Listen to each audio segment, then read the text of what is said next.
emotion, passion, he simply doesn't dish it out, doesn't express it directly. He prefers to express it indirectly. How does he do it? Yesterday I had given you the clue how the poet used to adopt objective correlative. I had given you the definition of objective correlative as well. What is objective correlative? Do you remember? Yes. Yes, sir. Very Comparison. good. Very good. Comparison. A set of objects, a chain of events which are used to express the emotion in poetry by the poet, and it acts as a formula to the emotion. And while trying to explain to you about the use of objective correlatives in poetry, I had given you the instance of Eliot's first stanza in Love Song of J. Alfred Prufrock. Love Song of J. Alfred Prufrock is a brilliant poem, a wonderful poem, a very popular poem of William Wordsworth, which describes about the lifestyle of the modern people, the type of living that they have adopted, the philosophy of life that they have adopted. Those things are depicted in Love Song of J. Alfred Prufrock. And there, the first stanza begins like this. Let's go then, you and I, when the evening is spread against the sky, like a peasant etherized on a table. So here you find the images like peasant, etherized, and quietness is being symbolized. Quietness is being stressed through etherization of the peasant or sedation of the peasant. When the patient is given anesthesia, he lies still, he lies quiet on the bed, and he doesn't make any movement. Even he loses the sensation. If you nudge him, he can't know. If you hit him, he can't know. If you prick him, he can't know, because his body is under sedation. So that etherized patient speaks about the quiet evening, the calmness of the evening, the serenity of the evening. So, the basic definition of poetry is given to us by William Wordsworth, where he describes that poetry is the spontaneous overflow of powerful feelings recollected in tranquility. Yesterday I had given you the bucket image to illustrate how a poet gathers different kinds of experiences over the days. It's not a question of 1 day or 1 month or 1 year. It may take so many days. Till such time when the space in his mind, the vacuum in his mind is filled up. Once the vacuum is filled up, and still he starts gathering the experience, the feelings, when he goes on gathering the feelings or experiences, even after the space is filled up, the feelings start spilling out, coming out, overflowing. And how do they overflow? They overflow in a voluntary manner, in a spontaneous manner, in an effortless manner, in an easy manner, without any external persuasion. And what type of feelings are they? They are powerful feelings. They are not ordinary feelings.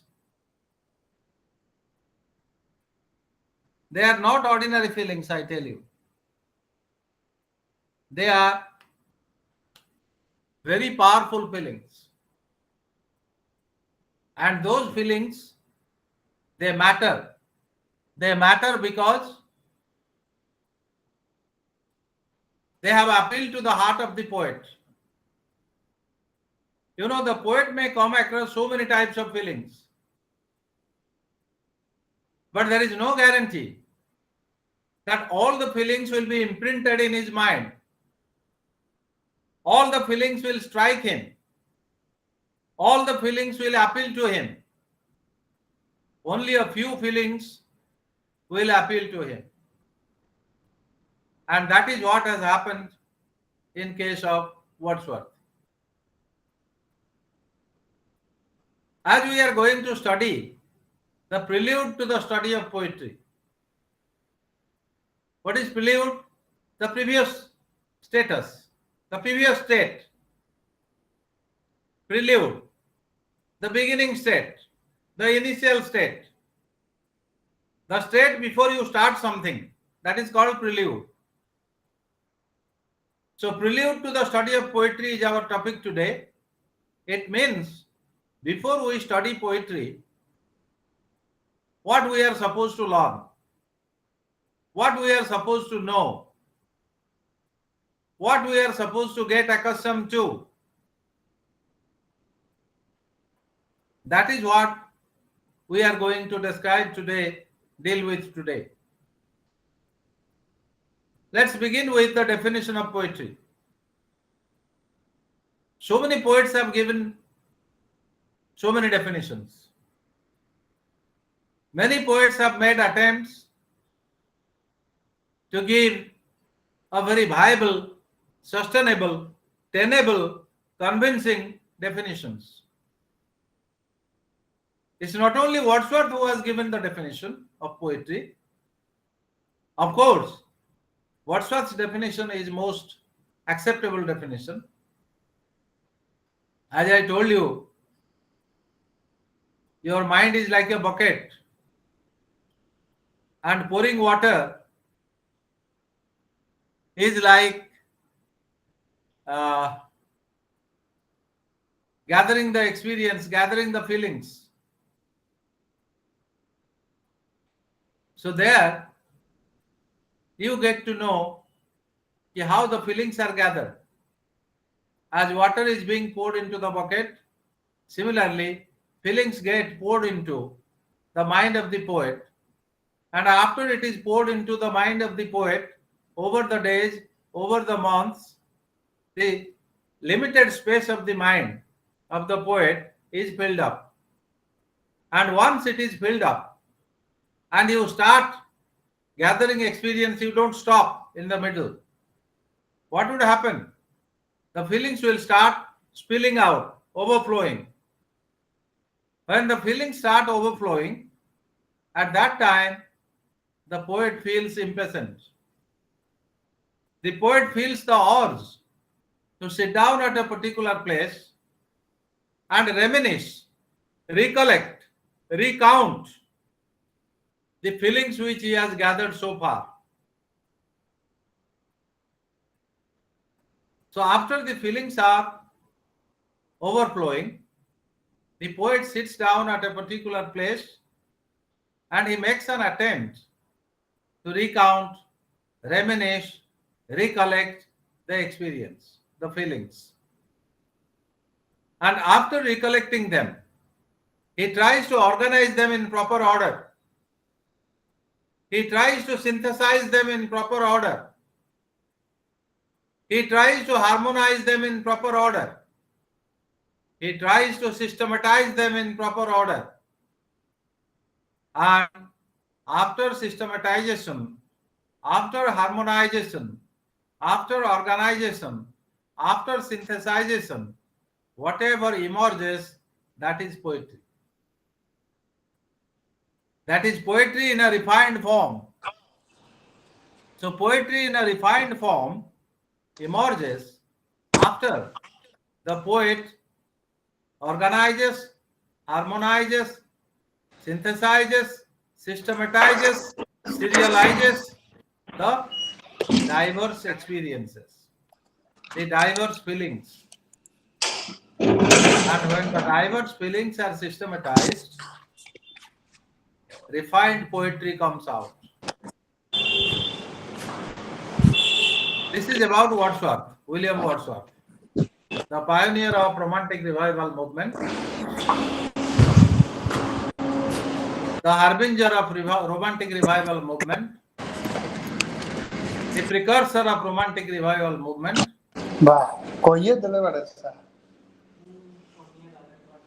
the forerunner of Romantic Revival movement.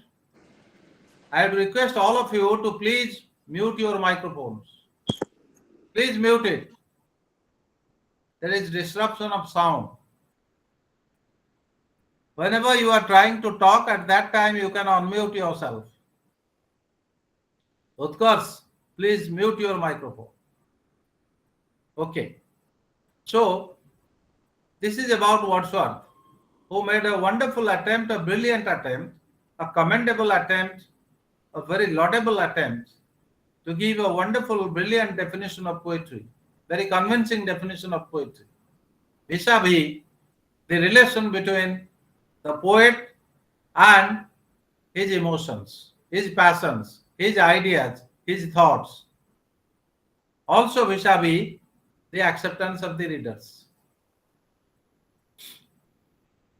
After Wordsworth, there was another poet of the same Romantic age, whose name is Percy B.C. Shelley. Shelley made an attempt to define poetry, and he spoke about the poets. He said, the poets are the unacknowledged legislators of mankind. What he attempted to say is that the mankind or the society or the readers may accept the poet, may not accept the poet, but it is the duty of the poet to speak something. Whatever appeals to him, he goes on speaking.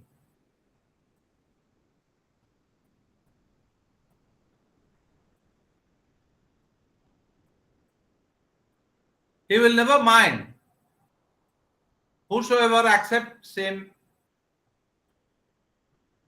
in any way. Some may criticize him, some may applaud him, some may recommend him, some may admire him, some may debunk him, some may condemn him, some may blame him. He doesn't mind. Because Shelley said, it is the innate responsibility, it is the inherent responsibility, it is the fundamental responsibility of the poet to speak something to the society. Through his works, he shares something with the readers. I have already explained to you that literature has a twofold purpose. What are the two purposes? May I know from you? Any volunteer? Yes, sir. Entertainment and enlightenment. Wonderful. Payal. Yeah. Are you Payal? Yeah, Brilliant. I like it. Wonderful. Thank you very much. Absolutely Payal. You are absolutely right. So literature has a twofold purpose, as rightly suggested by Payal. One is entertainment, the other is enlightenment. It entertains your heart when you are feeling monotony, when you are feeling, worn out, when you are stressed. Poetry or literature unstresses you or de-stresses you. It de-stresses you or unstresses you. And alongside that, it also gives you some message of positivity, message of taking everything in your strides. There is nothing to be upset. You need not be upset. Your time will come. Today you are having a bad time. Tomorrow the sun will rise. Your luck will shine. So there is nothing to lose your heart. And there are also some poets or writers. They also portray a bleak picture, a dark picture, a gloomy picture. And through that picture, what do they suggest? They try to suggest that this dark picture is being foisted for your flaw, for your mistake, for your fault. And once you take necessary steps, once you take preventive steps to control them, things will be okay. In tragedy, it is called tragic flaw. Do you know the definition of tragedy given by Aristotle? Payal? Payal, No, can you sir. hear me? Yeah, I can hear you, sir. Are Sorry, you can aware you? of Aristotle's definition of tragedy? Not really, sir. You Okay. mentioned Aristotle, yeah, In yesterday. his book Poetics, he Okay. defined tragedy. You may Okay. write it down. Yeah. Take your pen and paper. Yeah. Tragedy is an imitation of action. I repeat, tragedy is an imitation of action that is complete, serious, and of certain magnitude.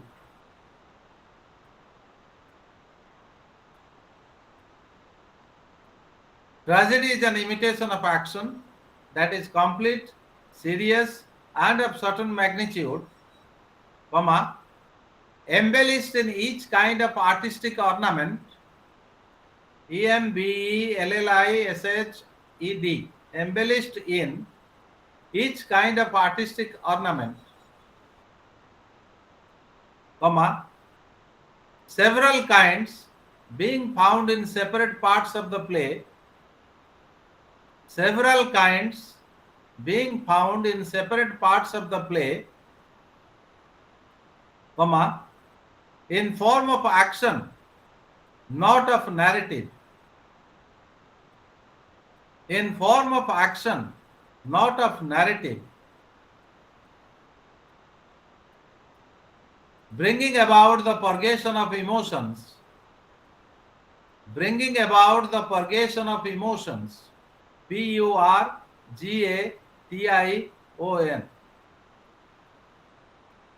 Bringing about the purgation of emotions such as pity and fear.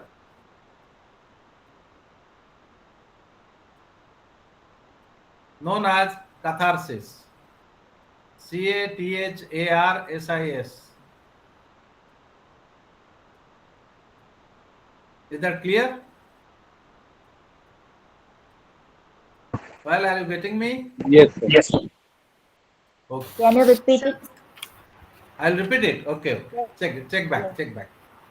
Tragedy is an imitation of action that is complete, serious, and of a certain magnitude, embellished in each kind of artistic ornament, several kinds being found in separate parts of the play, in form of action, not of narrative, bringing about the purgation of emotions such as pity and fear, known as catharsis. Sir, artistic ornament after that. Embellished in artist. Once again, tragedy is an imitation of action that is complete, serious, and of a certain magnitude, embellished in each kind of artistic ornament,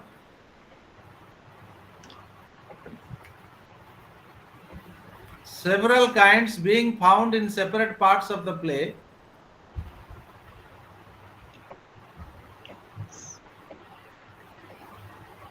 in form of action, not of narrative,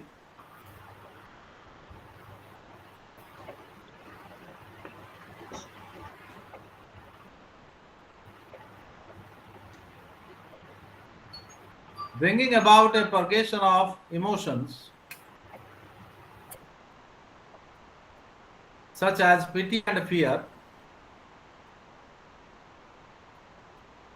known as catharsis, Catharsis.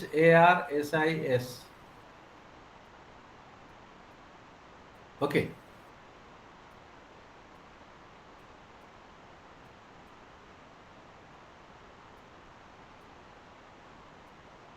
Yes, Parijat. Okay. Okay. So, Shelley said, "He poets may be acknowledged by the society, may not be acknowledged, may be accepted by the readers, may not be accepted by the readers, may be adored, admired by the critics, may not be adored or admired by the critics, but their job is, their motto is to write something." What do they write? They write on the various social happenings, political developments, economic problems, psychological issues, religious movements, and so many other things. They also write about the beauty of nature. They also write about love, romance, marriage, divorce, women empowerment, dowry torture, domestic violence, all those things. And by the depiction of all those aspects of society, the readers get a clear-cut signal how to rectify their characters. By coming across such type of incidents through literature, they will try to rectify themselves and they will conduct themselves in a decent manner. They will not behave as if, things are, haywire. Things are in a hodgepodge condition. Things are in a turmoil. They will try to bring things into order and lead a very decent life.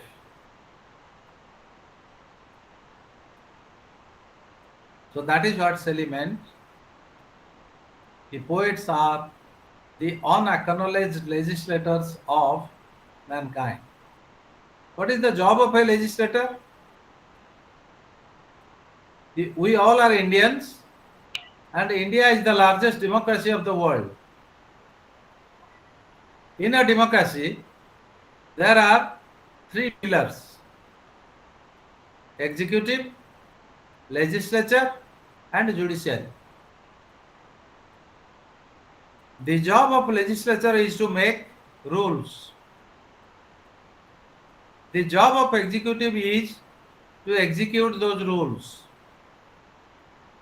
The job of judiciary is to oversee, to supervise, and assess if the rules are properly implemented or not. If the rules are not properly implemented, judiciary will take the executive to task.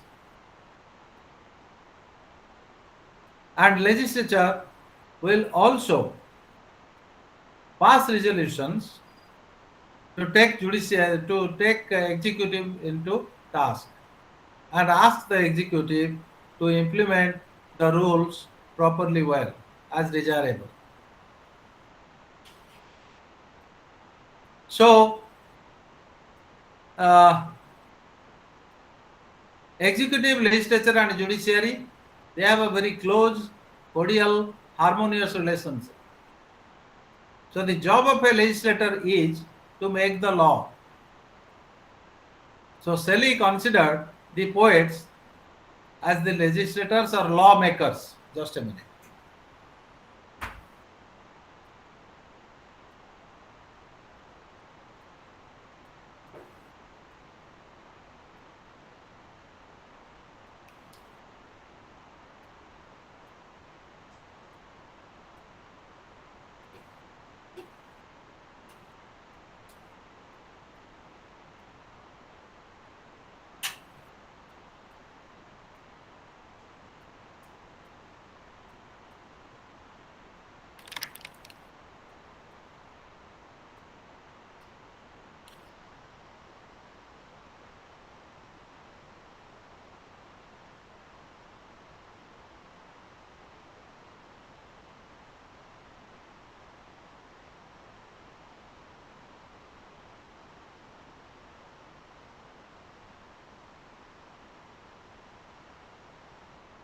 So we can't hear you. You are muted right now.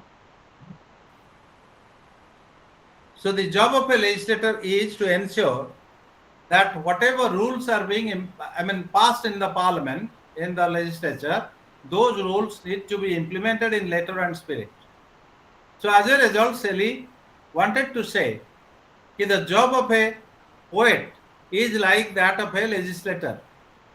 The legislator makes laws, executes the laws, and the judiciary oversees the implementation of laws.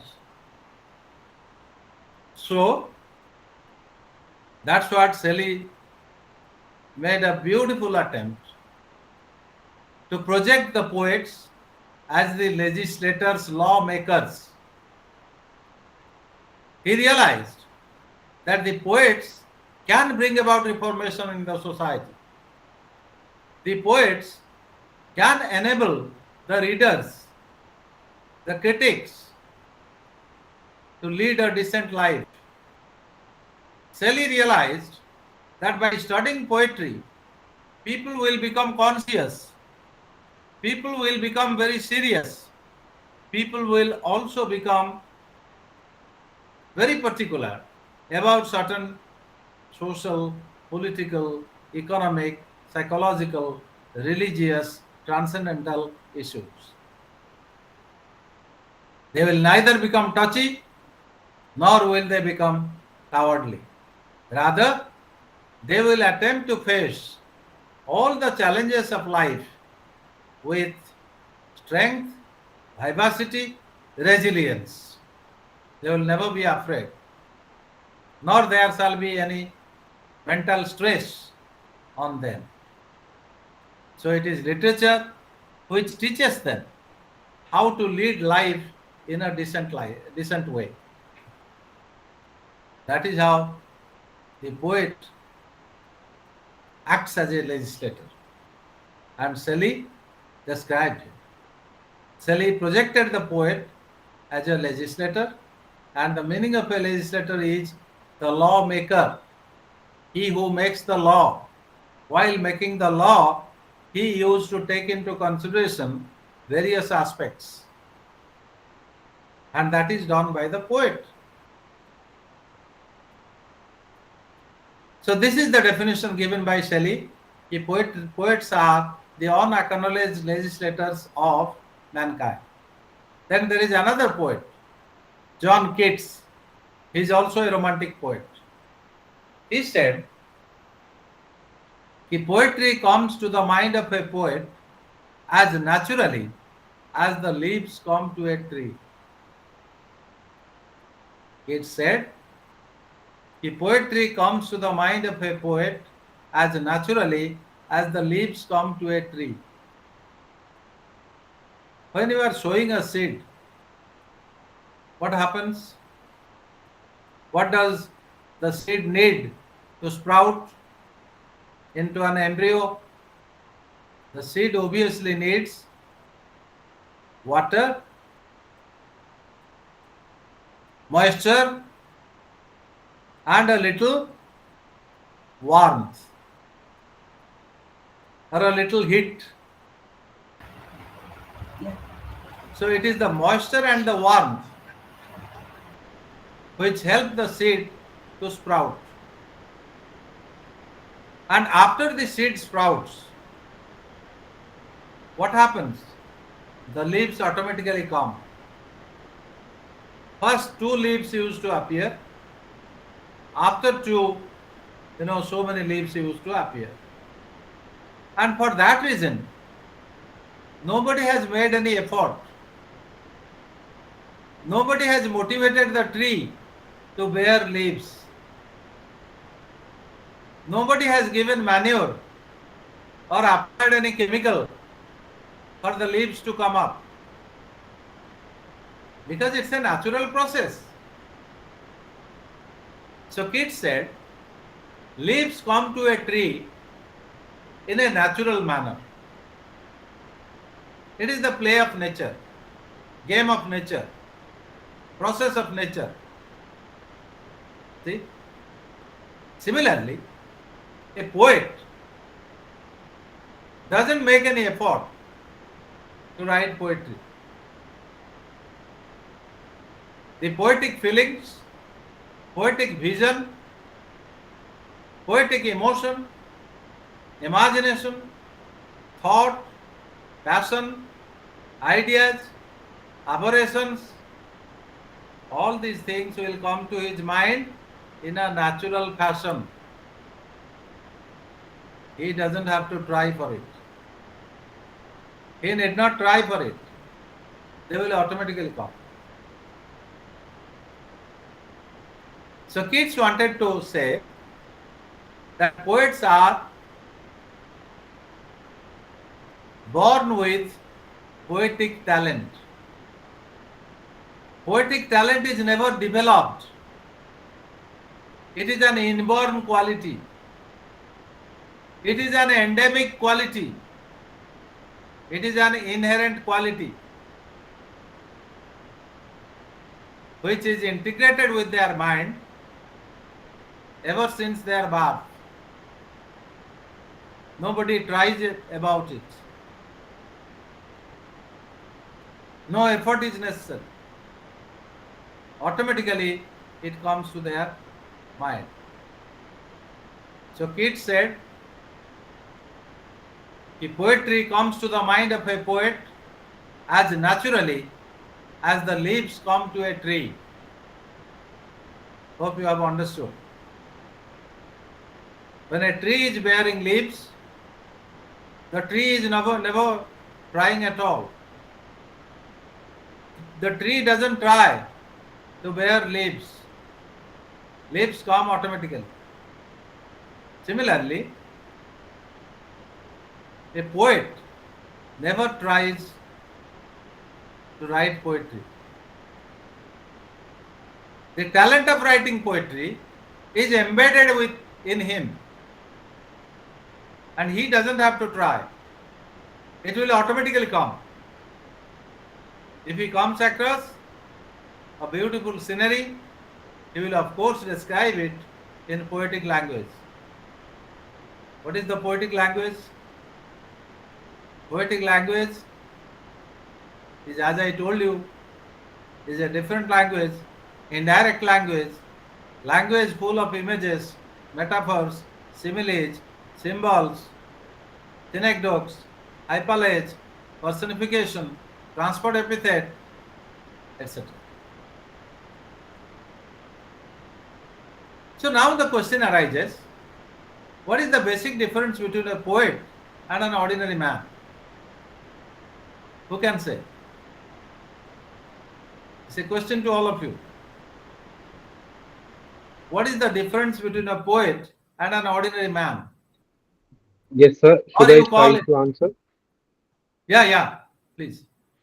So what I personally feel is, if it is a person, even if not only a poet, any kind of a creative person has a specific vision of themselves. So they get they have the boon to translate the images they can create in their mind and give them some kind of structure to reflect upon for others to read.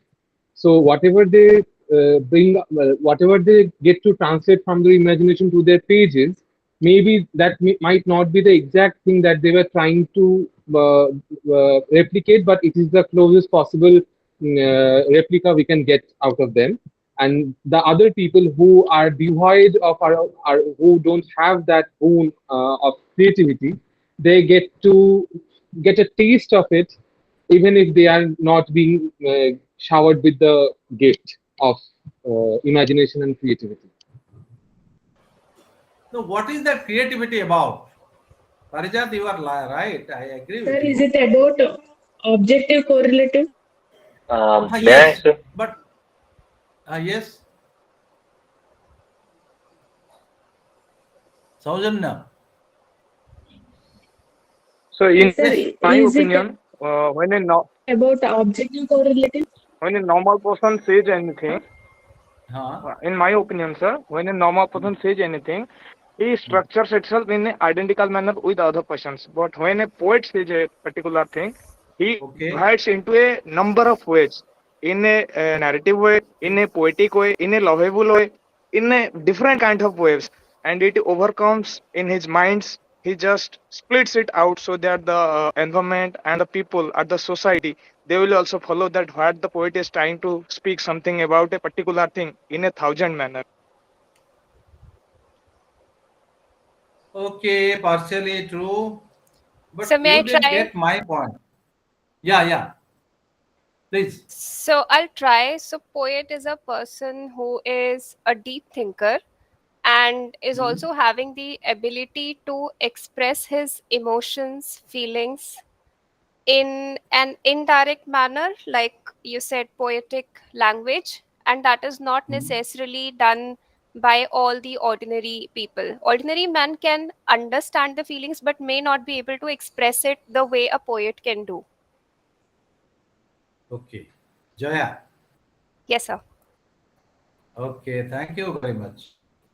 Absolutely. But then you are just a few, what? A few yards away from Sir, the bullseye. Okay. sir, may I Yes? try? And sir, Yeah, yeah, poet, of course. yes, yes, a poet has the capacity to make a piece of the stone into the marble, like a Very good. I want to give example that when a flower fall down from the tree, then situation of the flower is a very helpless, very negligible. But poet has a Hmm. capacity to change the motivation through the metaphor, through the rams, through the imaginary, the position of the that fall down flower into the sky in our gallery or in our universe. Such a position he can give in the flower, in the motivated area or anything. Means that the from the bottom to the top area, that has the capacity in the poet has. That's Okay. it. Okay. Thank you very much. All of you have made attempts. I'm so proud of you. Uh, Somebody has written a poet can arrange his expressions in a versified manner. That's okay. Obviously, poet has to versify. Okay. I have accepted all your suggestions. All your suggestions, remarks, expressions, descriptions are absolutely fantastically true. I don't deny. But, but, you must remember a poet, the basic difference. My question was the basic difference between a poet and an ordinary man. And the answer will be the exact pinpointed answer is a poet is endowed with an organic sensibility, whereas an ordinary human being doesn't have organic sensibility. Now, what is organic sensibility? Organic sensibility is that sensibility when you are watching a particular object, all your five senses, touch, taste, hearing, smell, and eye, sight, Smell. touch, taste, sight, smell, and hearing. Five senses. Five senses are together in response. When a poet in possession of organic sensibility or embodying the organic sensibility comes across an object, all the five senses they use to respond: touch, taste, smell, sight, hearing. All the five senses they respond together in harmony, for which when he sees a tree, he doesn't say it is a tree. An ordinary man says it is a tree, but he says, what a wonderful green tower, what an attractive green tower. He doesn't say it's a tree, he says a green tower. That is the difference. The tower image is used by the poet. How does he use it? Because he has organic sensibility. Are you clear? Yes, Yes, sir. sir. Yes, Thank sir. you. Very much clear, Yes, sir. sir. Yes, sir. So you should remember it. This is a very fundamental question. You might be asked in any of the interviews, what is the basic difference between a poet and an ordinary man? At that time, your answer should be, a poet has organic sensibility, an ordinary man doesn't have. Example, a poet watches a tree and says a green tower. An ordinary man says a tree with green leaves. That is the difference. Okay? Are you clear? Yes, sir. Okay. Yes, Yes, sir. sir. Definitely, sir. Okay. Yes, sir. Good. Very good. Now, so you have understood what is the definition of Keats given about poetry. Keats says, a poetry comes to the mind of a poet as naturally as the leaves come to a tree. Let's switch over to the next poet who has made an attempt to define poetry. He is none other than the great poet and critic, Matthew Arnold. Matthew Arnold belongs to which age? Who can say? Parijat? Payal? He belongs to. I, he is around the ages of the romantic poets. So, like, no. Just a minute. Give me a moment, sir. Uh, Abhijit has said rightly, he is a Victorian poet. yeah, sir. He belongs to the group of Tennyson, Browning, Swinburne. Okay. Yes, sir. Jaya, are you clear? Jaya Yes. Upadhyay, are you clear? Yes, sir. Yes, sir. Okay. So Matthew Arnold was not only a poet, he was a great critic as well. Name of the poet is Matthew Arnold. Others. Name of the poet is Matthew Arnold. He belongs to the Victorian age, which occurred in the last part of 19th century. In the 19th century is divided into three parts, remember. The first part is dominated by the pre-romantic poets. Who are those poets? Robert Burns, George Crabbe, Robert Southey, William Blake, William Collins, etc. Then middle part of 19th century was dominated by Wordsworth, Byron, Shelley, Keats, Coleridge. Right? And last part of 19th century was dominated by the Victorian poets like Tennyson, Browning, A.C. Swinburne, Matthew Arnold, etc. The difference between romantic poets and Victorian poets, what is the difference?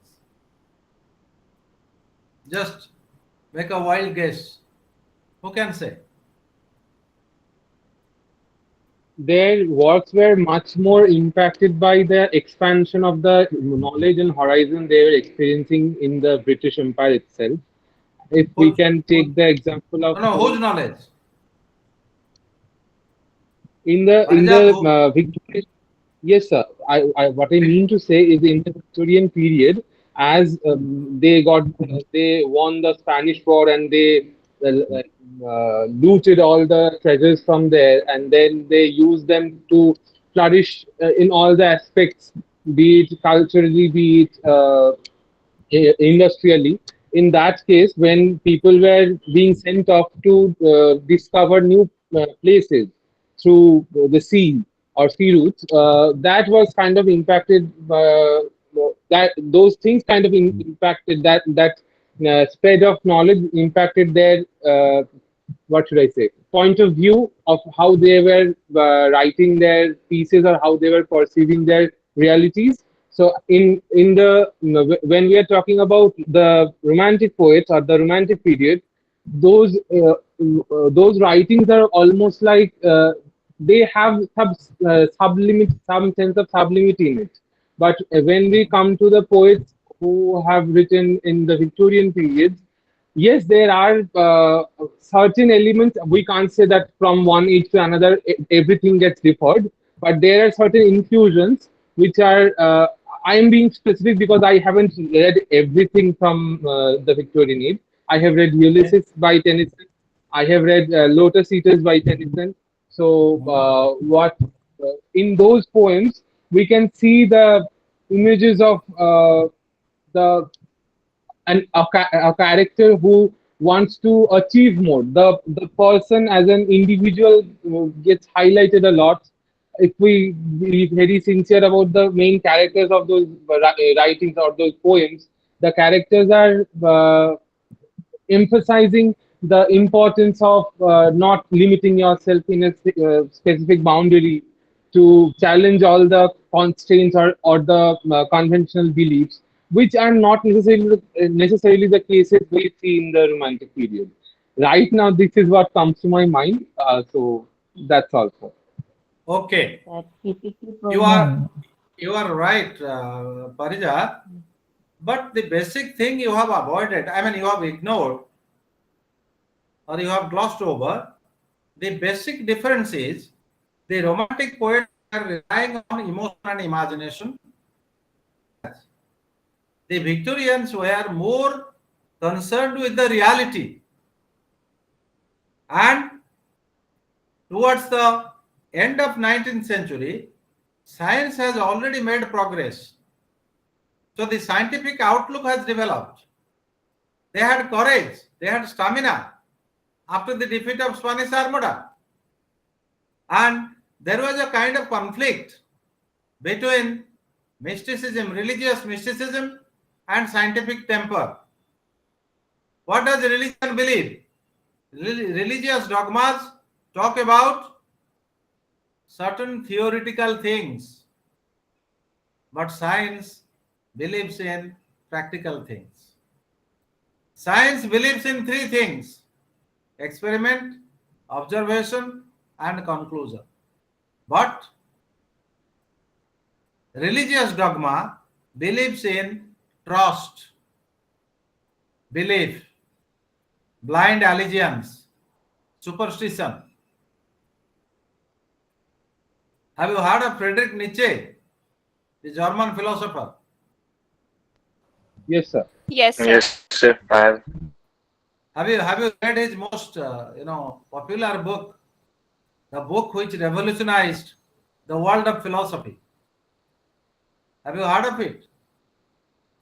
Thus Yes. spoke which book? Zarathustra. Thus spoke Zarathustra. The name of the book is Thus Spoke Zarathustra, in which he Okay, talked okay. about three things. First thing is, God is dead. God is dead. And secondly, he said, that man has the ability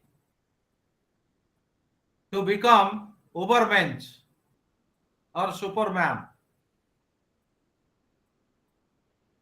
He should not stay in the stage of man only. He should be a Superman. He has the potential. He has the talent. He has the ability. He can become a Superman if he tries.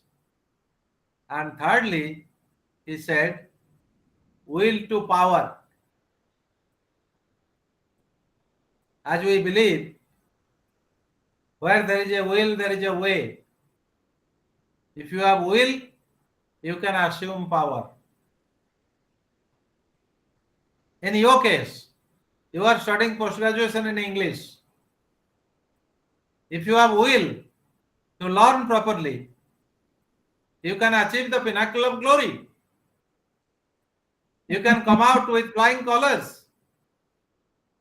You can come out with more than 95% of marks. Nothing impossible. But if you don't have the will, you can't reach the state of power. Then he said, in this world, materialistic world, man passes through 3 stages. Brilliant. Nietzsche is brilliant. But He sir, said the one first stage question. is camel. Sorry? I'm sorry to interrupt you, sir. Just one Ah. question. When he says God is dead, so what does Yes. it mean to say when he says Okay, God is very dead? good. Yeah. Fine. Wonderful question. Thank you very much. I expected that somebody should ask me this question. What does he mean by the concept God is dead? He was very critical of the Christian notion of deification of God. Okay. He was very critical. The Christ was deified. Christ was viewed as the Messiah. Christ was viewed as the God and all that. So he said, nowadays, people are so much immersed in materialistic activities like acquisition of power, acquisition of wealth, acquisition of status, acquisition of recognition, acquisition of control over the universe, so that they have no time to contemplate about God. And for them, God is dead. God is useless for them, meaningless for them. For whom? Those who are straying away from the spiritual path and indulging in material affluence, material pursuit. So for them, God is dead. And he further said, since God is dead, you don't have to spend your time in going to the church. What you do is, you try to put down all your efforts to achieve the state of Ubermensch. Ubermensch, or Superman. How can you become Superman? With strong willpower, with nagging pursuit, with tenacity of purpose, with firm determination, with firm resolution, you can become a Ubermensch. And then he talked about will to power. Literally, he didn't mean God is dead. God is ignored. God is sidelined. And the concept of God doesn't carry any relevance for the people who are putting themselves in material pursuits. Acquisition of power, acquisition of authority, acquisition of wealth, acquisition of status, acquisition of prominence, and all that. Is that clear, Payal? Yes, sir. Payal? Thank you. Sir. Yes, sir. Are Thank you you so clear? much. Yes, absolutely, sir. Thank you so Okay. much. Now, Nietzsche said a human being passes through 3 stages. The first stage is the camel. Camel, you know, very hard-working animal, very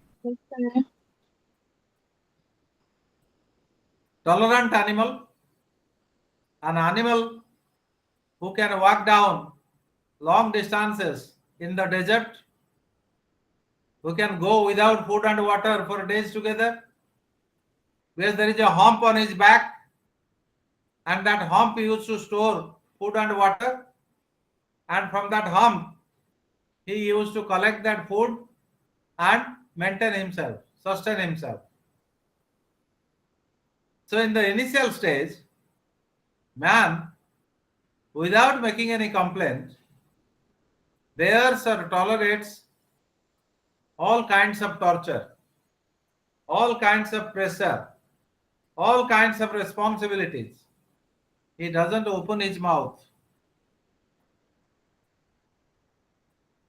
He develops stoicism. He becomes a stoical person. Then later on, he realizes enough is enough.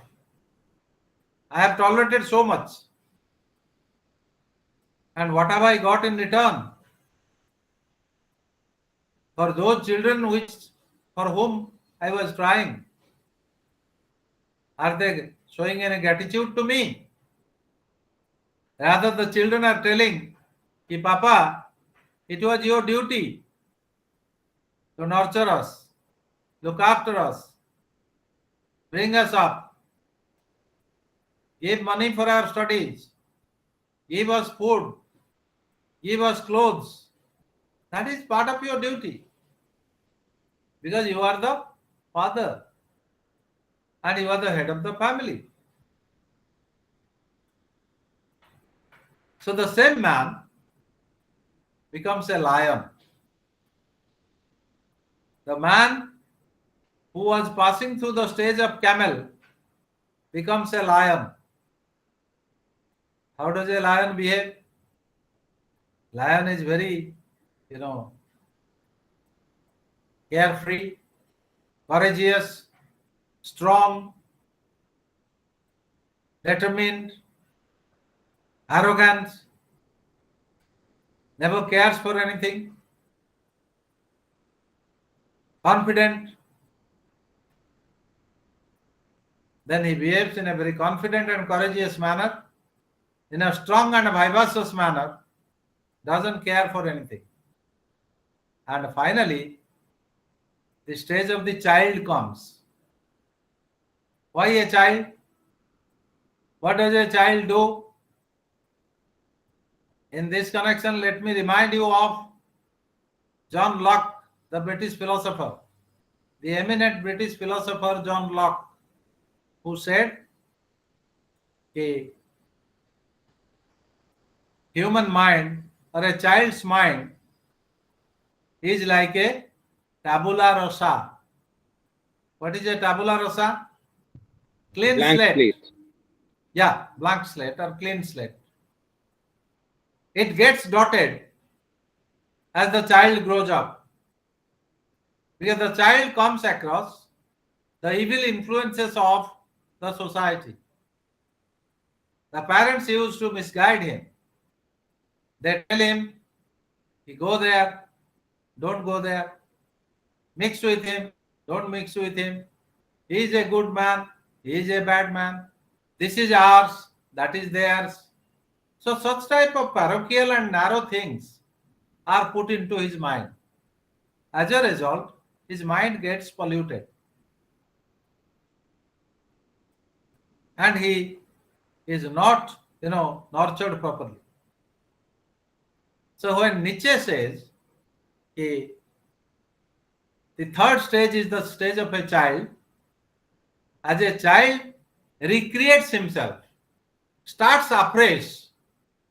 A child from his childhood begins his life. Similarly, towards the maturity, when the man becomes mature or becomes old, at that time, he starts recreating himself. He adopts new ideologies. He shows allegiance to society. He expresses patriotic feelings. He realizes his contribution to society. He builds up his own ideology.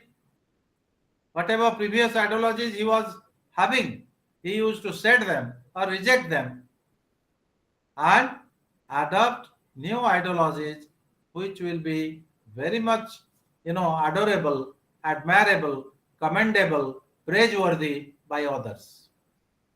And he tries to build himself as an ideal man or another form of Superman or Ubermensch. Okay. So this is how, I had a diversion because I wanted you should know about Friedrich Nietzsche. You must know about him. He's a great, great philosopher of Germany who created a kind of revolution. Right, sir. Right. Revolution in the world of philosophy. A great man. I'm a great admirer of Friedrich Nietzsche.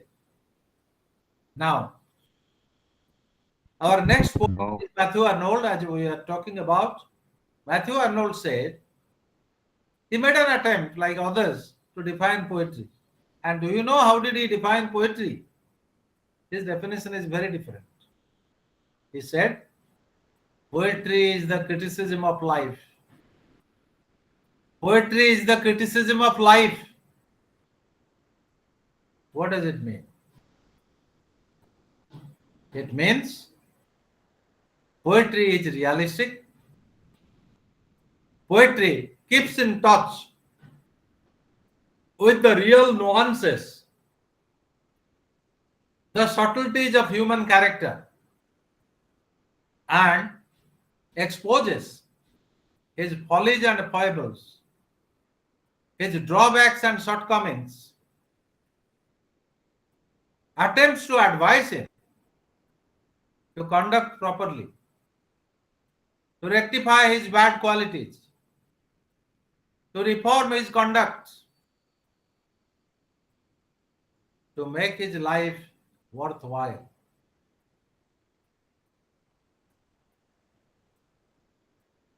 Criticism doesn't mean all negative things. No. Criticism means to analyze things properly. Which direction life is moving? Whether life is moving in the right direction or not. Whether people are becoming, very responsible, very ideal, very decent, so that they can become role models for others. Or they are subjected to human follies like jealousy, envy, hatred, intolerance, Machiavellianism, conspiracy, crookedness, defamation, speaking ill of others. That is what poetry used to reflect in its gamut. Poetry deals with the human qualities. It also reflects the good qualities of human beings vis-a-vis the bad qualities of human beings. The poet leaves it to the judgment of the readers, which one to accept, which one to reject. I'll tell you one anecdote. There were two friends. They are sitting in a restaurant. The hotel boy served them with water. He put 2 glasses of water.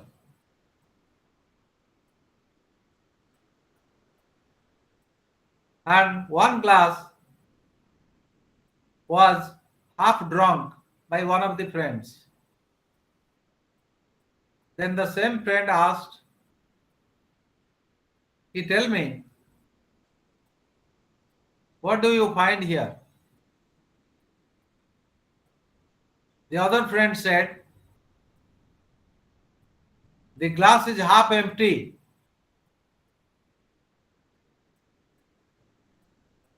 And the person who has put the question, he said, why should you call it half empty?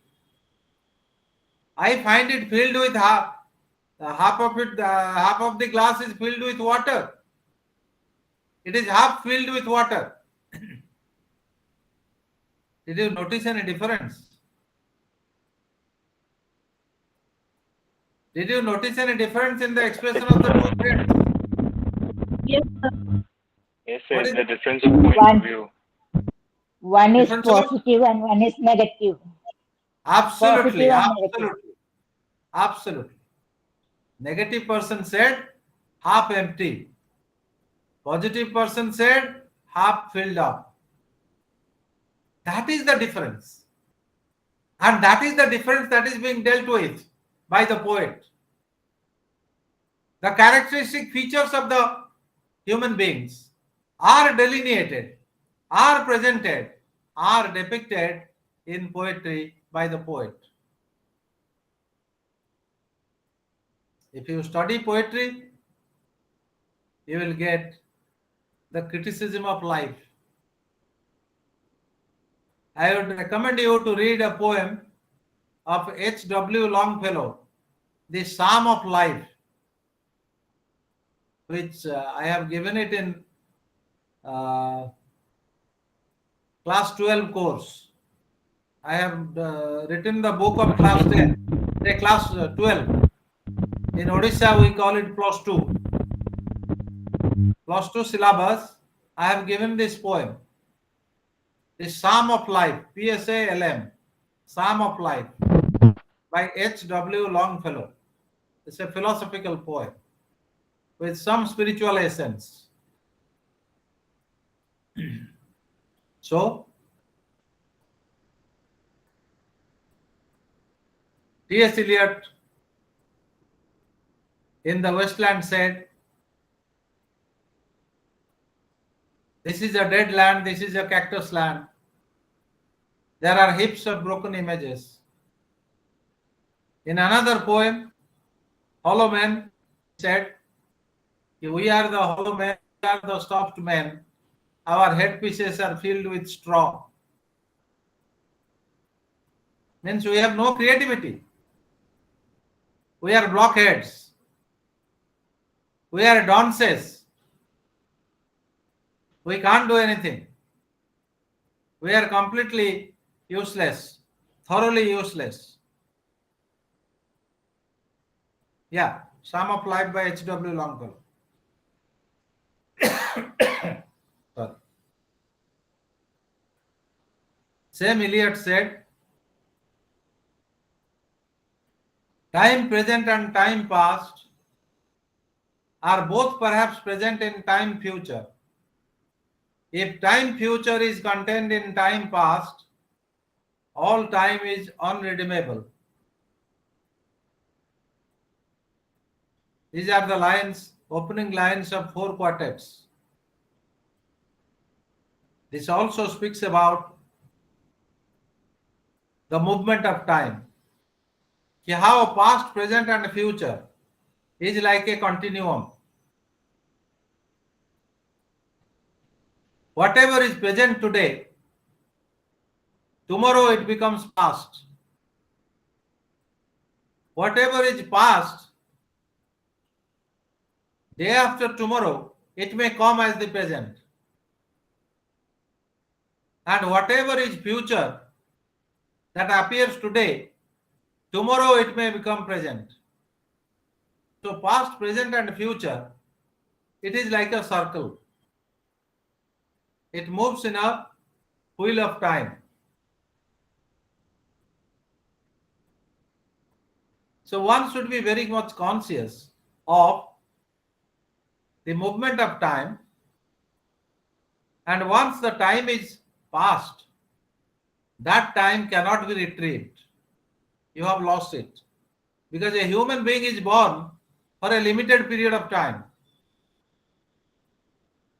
And from that limited period of time, that time is deducted, whatever you have wasted. So you need to be very particular about the use of your time. Make use of your time in a meaningful manner, in a substantive manner, so that you don't regret in future. So Arnold said that poetry is the criticism of life. Then comes another poet whose name is T.S. Eliot, whom we were discussing. He also made an attempt to define poetry. And he said, poetry is not the turning loose of emotion, but an escape from emotion. It is not the expression of personality, but an escape from personality. You must have come across the essay written by T.S. Eliot named Tradition and Individual Talent. There, he has talked about the definition of poetry as well as the impersonality theory of poetry. You should know that poetry is of two types. One is subjective poetry and the other is objective poetry. Subjective poetry is that poetry which revolves around the poet himself. And objective poetry is that poetry which is related to the rest of the world, including the poet. It relates to the poet as well as other people living in the world. In objective poetry, things of universal nature are dealt with. But in subjective poetry, things which are related to the person concerned, the poet himself, those things are dealt with. And Eliot emphasized on realism, depiction of realism in poetry. Eliot stated that there should be less amount of imagination, less amount of emotion, but more amount of realism. Because literature is the blend of fantasy and realism. Some elements of fantasy have to be there, some elements of realism have to be there. If literature is based on fantasy totally, people won't accept it. If poetry or literature is based on totally realism, people will get bored, monotonous. They will feel, what is the use of reading this poetry if it is depicting realism? But Eliot said, poetry is not the turning loose of emotion, but escape from emotion. A poet should try to get away from emotion, and he should focus on realism, reason, intellect, the problems faced by people in the society. It is not the expression of personality, but an escape from personality. Eliot said, the poet should never express his own personality through his poetry. He should try to escape from his personal trends, and he should focus on or highlight the universal issues which are applicable to the rest of the world, or people living in the rest of the world. So Eliot spoke about universal poetry, impersonal poetry, objective poetry, poetry which avoids the personality of the poet. Eliot also was a great critic. He was the pioneer of the theory of neo-criticism. He, along with F.R. Lewis and I.A. Richards, they had propounded a theory called neo-criticism. And in the theory of neo-criticism, they talked about close reading of the text. There also, they focused that the author should not come into picture. Once the text is created, once the work is created, the work is autotelic. The reader should never discuss anything about the poet or the writer. He should take up the text or the work into consideration, and he should analyze its form, the image, the metaphor, the simile, the structure, the stress, the intonation, the prosody, All these things should be taken into consideration. Now, while making a study of the prelude to the study of poetry, you must also know that poetry also depends on certain other things, such as stress or prosody, intonation, rhythm, which together form prosody. The elements of prosody should be taken into consideration. Yesterday I have told you about heroic couplet. Heroic couplet comprises what? Who can say? Yes? Iambic pentameters. Very good, very good. Iambic Wonderful. pentameter. Iambic pentameters written by Dryden and Pope. Yes. What is an iamb?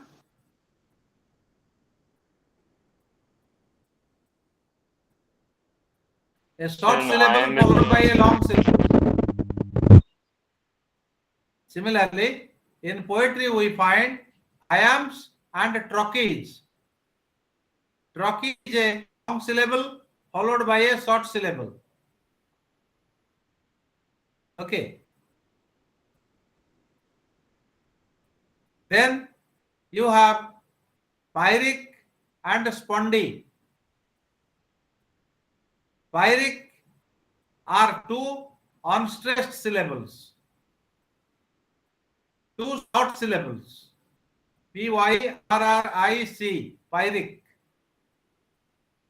Pyric comprises two unstressed, unaccented short syllables. And there is spondy. Spondy comprises two stressed, accented long syllables. So I am trochee, pyric, spondy, and then finally you have anapist and dactyl. Anapaest. Anapist comprises three syllables, two short syllables, one long syllable.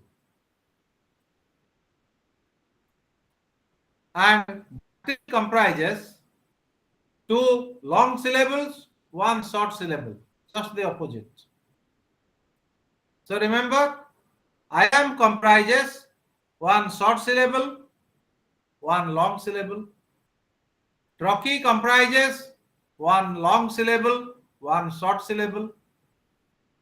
Pyric comprises two short syllables, one long syllable.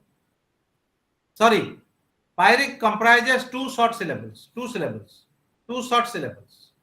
Spondy comprises two long syllables. I repeat, pyric comprises two short syllables, spondy comprises two long syllables, and anapist comprises two short syllables, one long syllable. Dactyl comprises two long syllables, one short syllable. So this is your syllable pattern. Stressed, unstressed. In poetry, you come across those things while making scansion. Why do you make scansion? To know about the meter. What is a meter? A meter comprises two syllables or 2 feet. Okay. 1 foot is one syllable. Then comes your rhyme.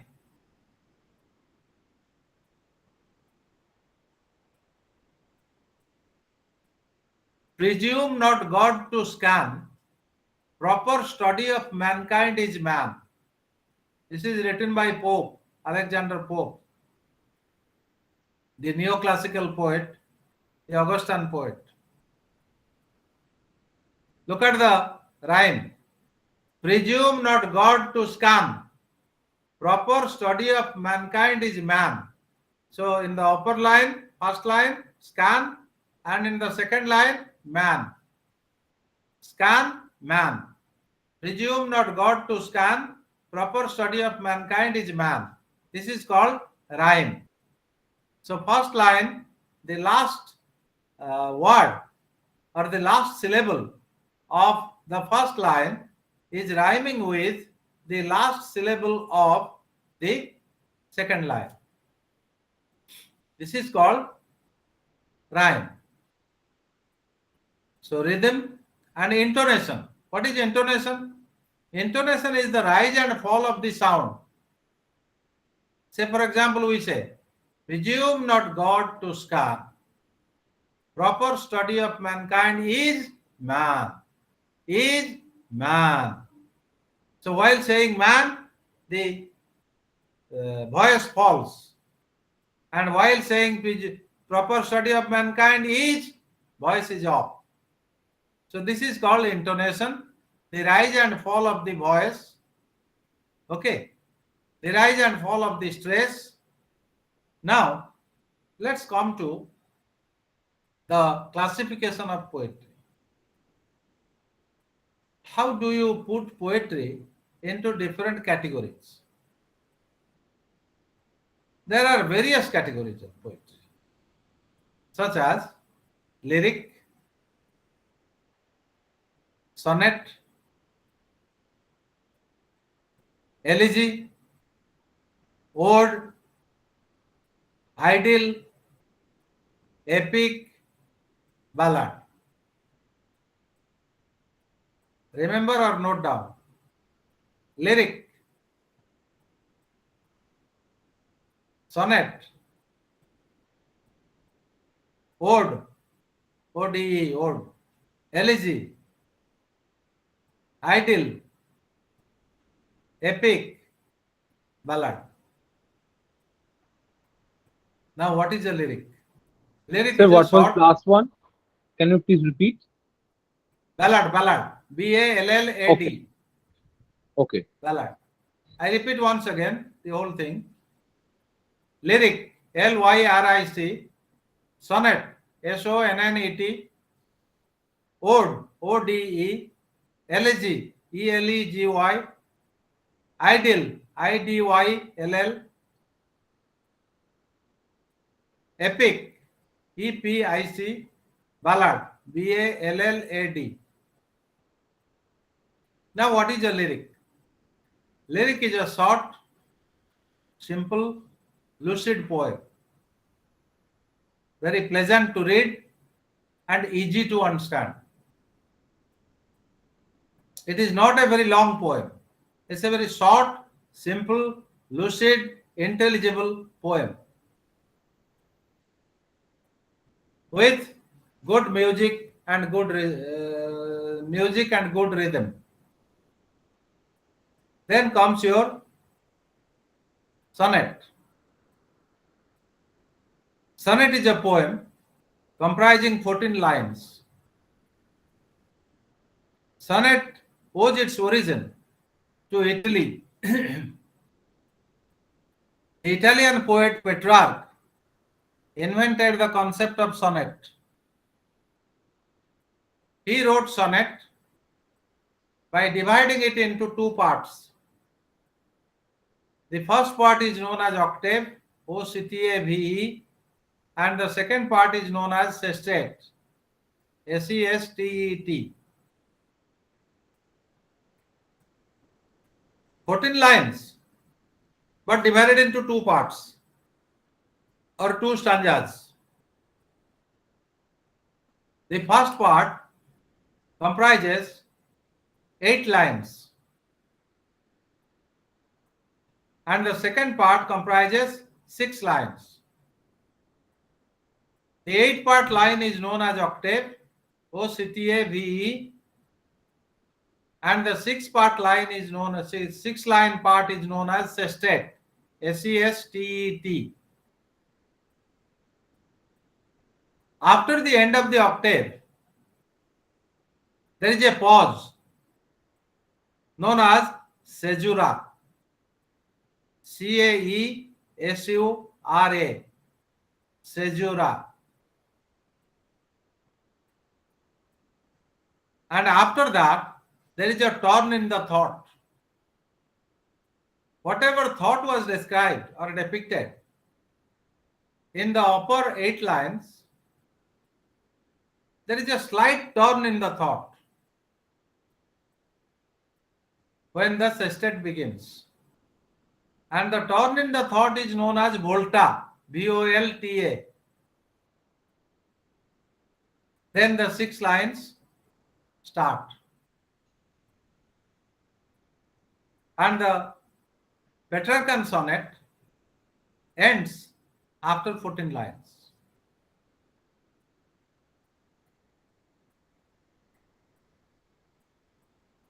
This tradition of sonnet writing was borrowed by English poets. And the father of sonnet is obviously Petrarch. There are 2 poets, namely Thomas Watt from England and Orlov Surrey. These 2 poets, they attempted to write sonnet in the style of Petrarch. What is the style of Petrarch?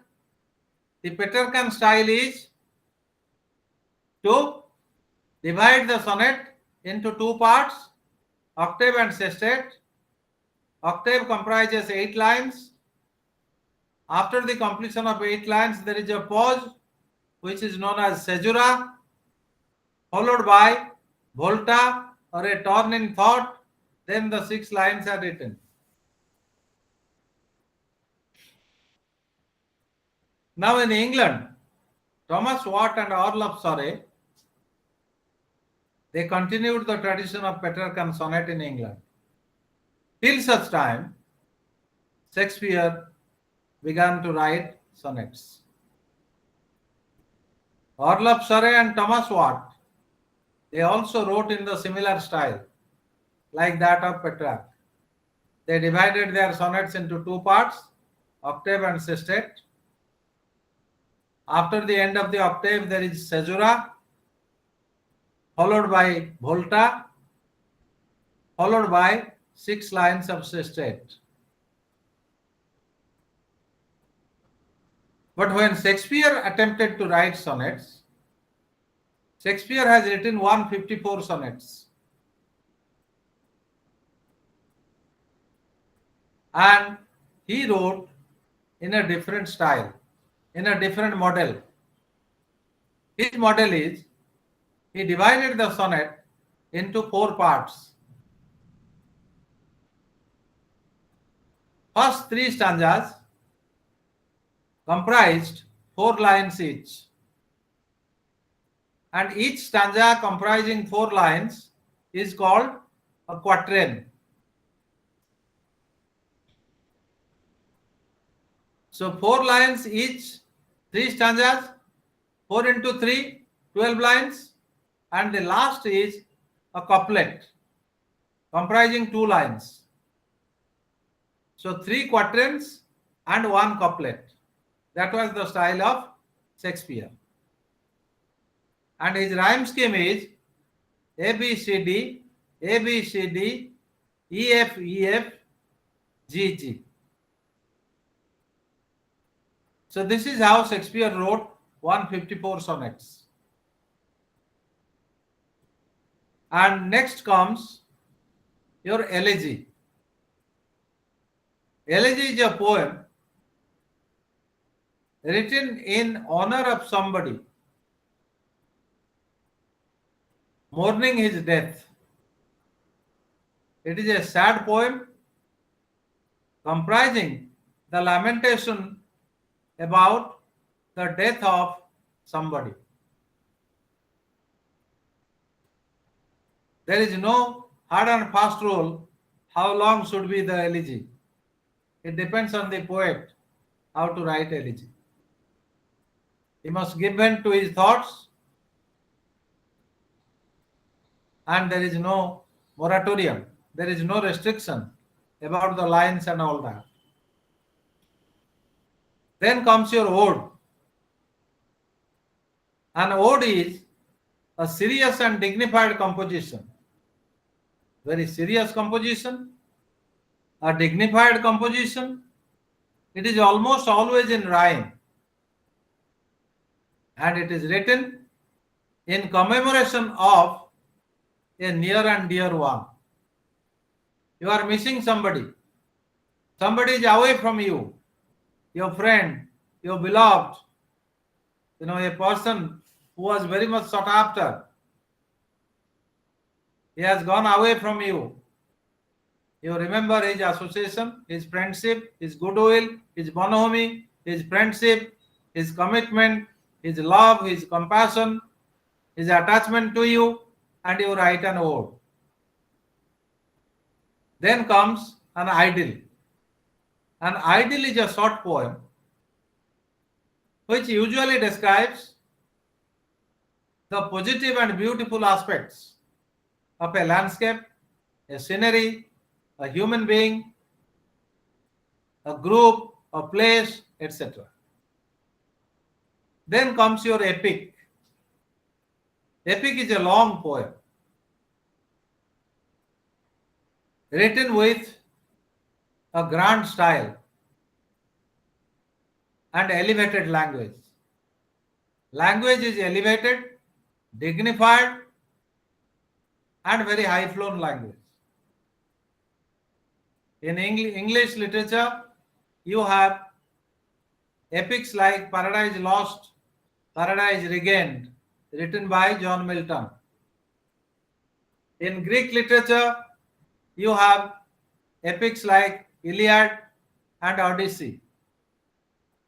In Roman literature, you have epics like Iliad and Odyssey is written by Homer. And in Roman literature, you have epics like Aeneid, written by Virgil. Metamorphosis, written by Ovid.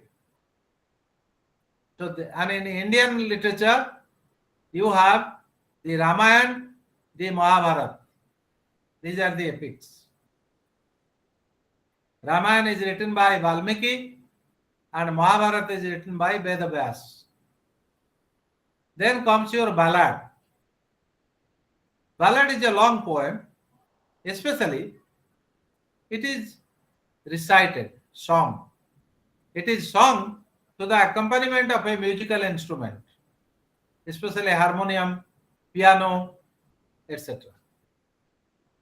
Clarion, whatever musical instrument.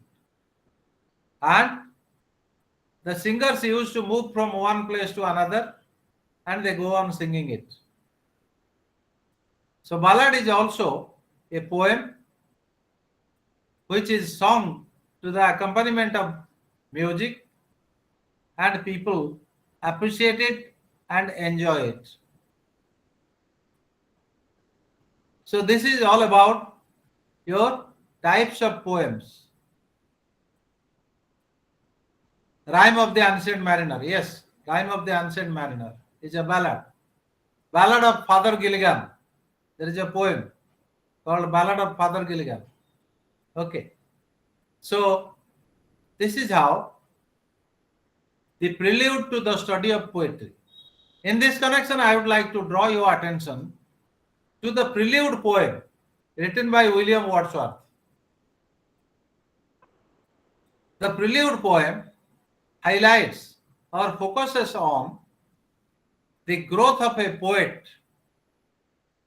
In other words, how did Wordsworth grow into an outstanding poet? At every stage, he has made description. What is the condition that led him to become a poet? How he was attracted towards nature. What was his, attraction for nature? And how did he realize that nature is everything to human society? While describing his attachment to nature, Wordsworth has said, nature is not only my mother, guide, guardian of all my soul, but she is the mother, nurse, guide, and guardian of all my moral being. What do you mean by it? What kind of indebtedness is expressed by Wordsworth towards nature? How does he feel? Without nature, human society is impossible. And without human society also, the beauty of nature is meaningless. For example, a flower has bloomed, a beautiful flower. A lovely garden is there. Certain beautiful flowers, attractive flowers have bloomed. But there is no visitor. No one visits the garden. Have you read Selfish Giant? The story Selfish Giant by Yes, Oscar sir. Wilde? Yes, sir. It is like that.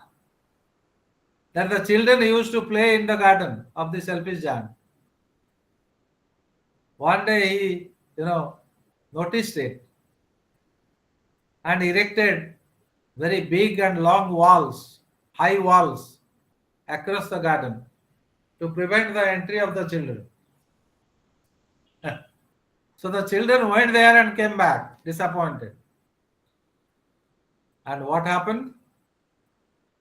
Everywhere spring came, but spring didn't come to his garden. Snowy winter, frosty winter prevailed in his garden. This is how. Unless some onlooker is there. If there is beauty, there should be a beholder.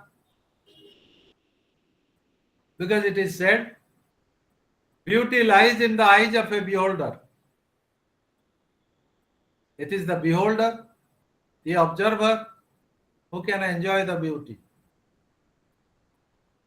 So in the poem The Prelude, Wordsworth has described that nature brought me up in her lap. Nature is not only my nurse, not only my mentor, not only my advisor, not only my guide, not only my guardian, but nature is the nurse, guide, and guardian of all my moral being. Whatever morality I have built up, whatever moral sense I have built up, that I have acquired from nature. And nature is a brilliant teacher for me. Everything I have learned from nature. And in every step he has described how a beautiful landscape has stirred his heart with a sense of sweet sensation, with blessed mood, with sublime feeling. And he feels as if he is transported to a different world. He has his own make-believe world. He finds that my world of imagination is different. That is the reason why the critics used to lodge an allegation. The romantic poets are escapists. But in actual sense, they are not escapists. They realize the cares and anxieties.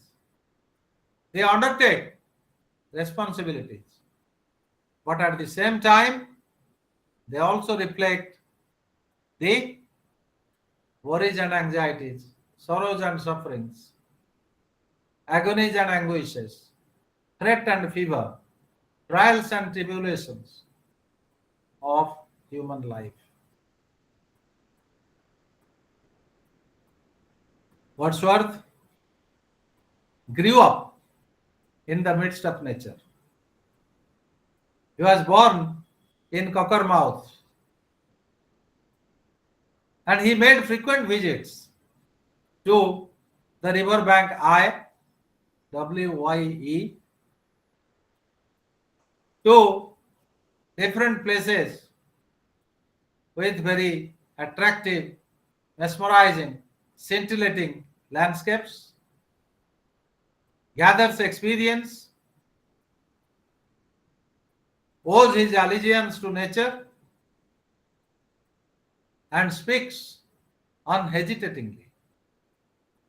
"O nature, you have given me everything. Not only you have given me everything, rather if the human civilization is existing, it is existing courtesy you. In all fairness, just imagine, had there been no nature, do you think the human civilization, human society would have existed? Would it have existed? I want an answer from you. No, sir. Absolutely. Because we are getting food, we are getting clothes, we are getting shelter. The existential issues are addressed. The existential issues are basically three: food, cloth, and shelter.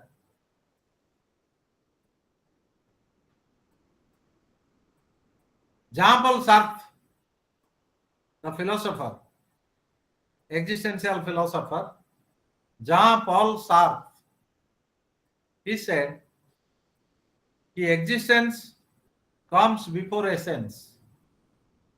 First of all, you exist. First of all, you have a roof over your head. First of all, you fill up your stomach, have some food. First of all, you have a cloth to wear.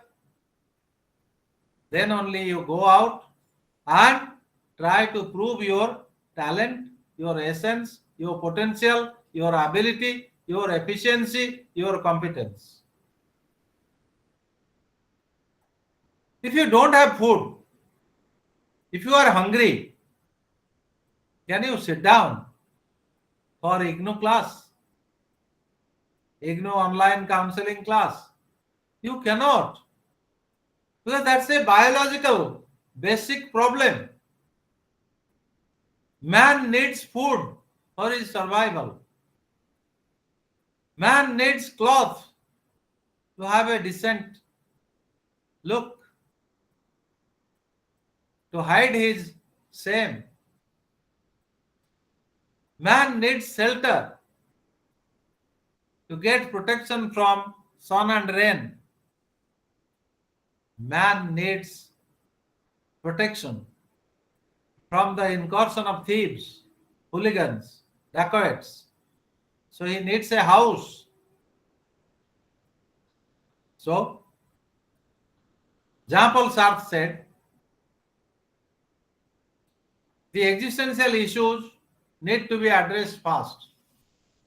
For example, you are an employee, you are an officer, you are transferred from Delhi to Mumbai. But in Mumbai, you don't have any house. You have not carried or transported or transferred your household items. You are staying in a hotel or sharing accommodation with your friend. As long as you don't have a house of your own, as long as you are comfortably settled, you will never feel having genuine interest to do any work. Because all the while, at your subconscious level, you must be feeling I am not yet settled. I have not settled down yet. I need to settle down. I must find out an accommodation for myself. I must make arrangement of the transportation of my household goods.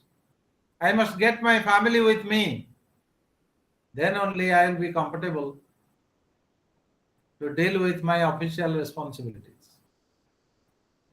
So the official responsibilities can only be addressed after you get a comfortable accommodation, you have a free hand, you get your family settled down at your new place of posting, then only you are in a position to go ahead with your official work. So Wordsworth, if you go through the prelude of Wordsworth, you come to know what is the condition of a poet. How does a poet grow? Because a poet endowed with the organic sensibility, as I told you, the sensibility of harmonizing the five senses: touch, taste, smell, sight, hearing, while observing a natural scenery or a picturesque landscape. Then only a poet becomes a genuine poet. A poet with innate poetic talent, with inherent organic sensibility. He need not make any effort to become a poet. Rather, poetry will come to him as naturally as the leaves come to a tree, as John Keats has already said. He may dish out his emotion. He may express his intellect. He may express his imagination. He may make a display of imagination and emotion. He may make a display of realism, intellect and reason, and try to amalgamate, try to blend both imagination and reality, fantasy and reality, in order to produce good poetry. But prior to that, he has passed through a very meaningful phase in life. As Wordsworth has passed through, having lived in the midst of nature. In the prelude, the other name of the poem Prelude is Growth of a Poet. Because the prelude deals with the different phases which have helped Wordsworth to grow as a genuine poet. And you know what kind of outstanding contribution Wordsworth has made to the domain of poetry, to enrich the domain of poetry. It is he who not only has given a brilliant definition of poetry, but also changed the entire dimension of poetry by shifting his attention from urban population to rural population, from urban lifestyle to rural lifestyle,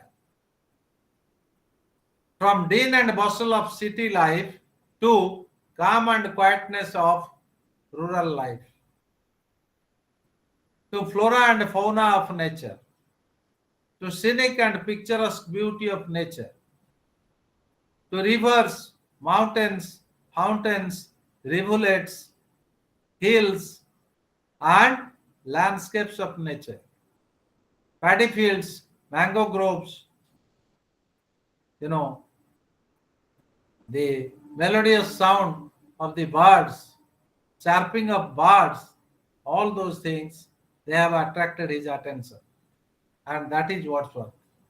So, in the prelude, he has described how he grew into a poet.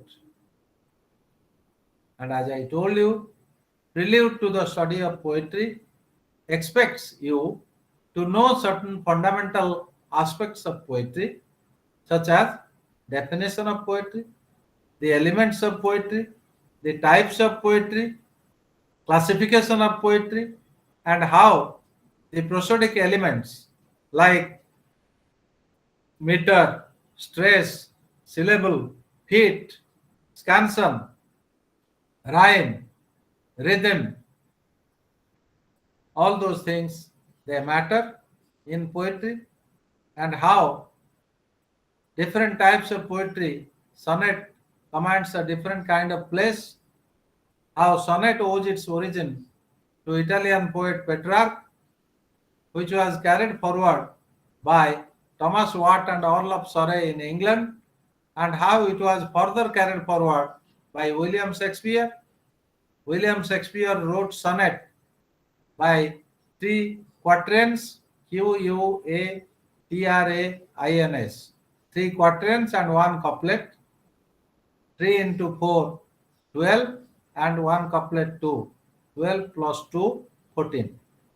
And Thomas Watt and Orloff Surrey, they were writing in Petrarchan style, and there they were having the sonnet into 2 parts, dividing the sonnet into 2 parts. First part comprises 8 lines, which is known as octave. That is followed by a caesura or a pause, and pause or caesura is followed by volta or turn in thought, and then 6 lines of sestet are written. So this is how you are very much, into the prelude to the study of poetry. We'll stop it here. That's all for today. Thank you very much. Thanks a lot. Bye-bye. Thank you, sir. Thank you. Thank you, sir. Thank you, sir. Thank you, sir. Thank you. Thank you. Thank you so much, sir. Thank you. Thank you so much, sir. Thank you so much, very sir. much. Thanks a lot, sir. Thank you, sir. Are you clear? Did you enjoy the class? Or? Of course, sir. Yes, sir. So much, sir. We are enjoying so much. Very good. You had clarity in understanding? Yes, sir. Yes. Yes, sir. Definitely, sir. Very good. Very good. I'm so proud of Thank you so much, sir, for this. My pleasure. My pleasure. Sir, I had a question.